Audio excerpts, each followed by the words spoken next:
Hello friends, namaskar. నేను ఈరోజు భగవద్గీతలోని 2వ అధ్యాయంలోని 14వ శ్లోకమునకు భావమును వివరిస్తాను. శ్రీకృష్ణ పరమాత్మ అర్జునునితో ఈ విధంగా అంటున్నాడు: ఓ కౌంతేయ, ఈ ఇంద్రియాలు మరియు ఇంద్రియ వస్తువుల మధ్య గల సంబంధాల వల్ల ఈ సుఖ దుఃఖాలు అనేటివి కలుగుతుంటాయి. ఈ సుఖ దుఃఖాలు అనేటివి తాత్కాలికమైనవి, శాశ్వతమైనవి కావు. ఋతువులు ఏ విధంగా శీతాకాలం తర్వాత వేసవి కాలం ఏ విధంగా ఋతువులు అనేటివి వస్తూ పోతుంటాయో అదే విధంగా అనేటివి ఈ సుఖ దుఃఖాలు అనేటివి మార్పులు చెందుతూ ఉంటాయి. ఏ విధంగా శీతాకాలం తర్వాత వేసవి కాలం వస్తుందో, ఏ విధంగా ఋతువులు అనేటివి మారుతూ ఉంటాయో అదే విధంగా ఈ సుఖ దుఃఖాలు అనేటివి వస్తూ పోతుంటాయి.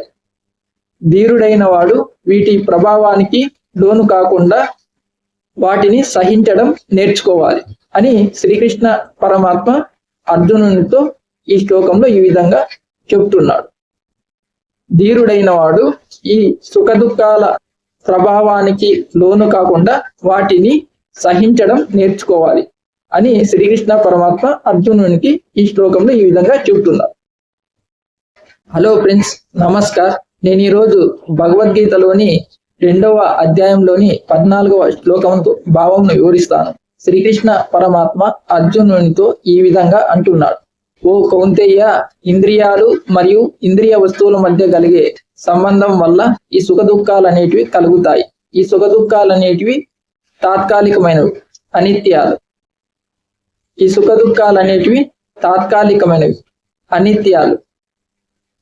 ఇవి శీతాకాలము, ఎండాకాలము అంటే ఋతువులు ఏ విధంగా మారుతూ ఉంటాయో ఆ విధంగా అనేటివి సుఖ దుఃఖాలు అనేటివి మారుతూ ఉంటాయి.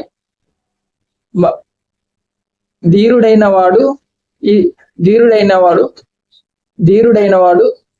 వీటి ప్రభావానికి లోను కాకుండా వాటిని సహించడం నేర్చుకోవాలి అని శ్రీకృష్ణ పరమాత్మ అర్జునునికి ఈ శ్లోకంలో వివరిస్తున్నాడు.